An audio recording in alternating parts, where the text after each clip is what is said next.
টানা কয়েকদিনের বৃষ্টির পর বুধবার সকাল থেকে দেখা মেলে সূর্যের। বৃষ্টি বন্ধ হওয়ায় নগরবাসীর মধ্যে ফিরে আসে স্বস্তি। কিন্তু প্রকৃতি যেন পিছু ছাড়ছে না চট্টগ্রামবাসীর। প্রকৃতির নিয়মে চলছে সাগরের জোয়ার ভাটা। সকাল 9:32 শুরু হওয়া জোয়ার পূর্ণতা পায় দুপুরের মধ্যে, আর এতে তলিয়ে যায় বন্দরনগরীর বেশিরভাগ এলাকা। স্বাভাবিকের চেয়ে প্রায় 15 ফুট উচ্চতায় জোয়ারের পানিতে তলিয়ে যায় পাইকারি ব্যবসা কেন্দ্র খাতুনগঞ্জ। বিভিন্ন মোকামে জোয়ারের পানি ঢুকে যাওয়ায় নষ্ট হয়ে গেছে অধিকাংশ কাঁচা পণ্য।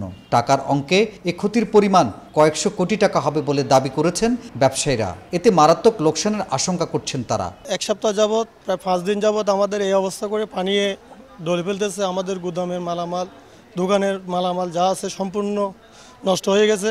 দৈনিক যেখানে 500-1000 নাইকুল বিক্রি হতো, বর্তমানে একটা নাইকুল বিক্রি হচ্ছে না। এখানে একটা কাস্টমার আসতে পারে পানির জন্য, আর যে মালগুলো আমরা বাকিতে বিক্রি করছে কাস্টমারগুলো এখন আসতেছে না। হইদার আমরা পাহাড়ে টাকাও দিতে পারতেছি না, কোনো ব্যবসা বাণিজ্য করতে পারছি না, কোনো কাজকর্ম পাইতে আসি না।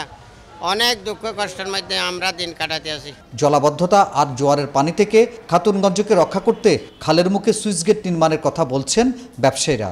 এজন্য সমন্বিত উদ্যোগ নেওয়ারও দাবি তুলেছেন তারা। পানির কারণে কোনো কাজ কাম করতে পারি না, এখন সব পচিগুলি যাইতে আছে। বেচা বিক্রি তো দূর কথা, বৃষ্টি এবং পানির আমদানির কারণে বেচা বিক্রি নাই অবস্থা। মেয়র মহোদয় বলছে সুইচ গেট করবে, কিন্তু এখনো তো পদক্ষেপ নেই না নেওয়াতে আসলে পানিটা বৃদ্ধি হচ্ছে। এইটার থেকে মুক্তি পেতে হলে অবশ্যই চিটাগাংয়ের মধ্যে একটা অনেক বড় সুইচ গেট করতে হবে বিভিন্ন জায়গায়।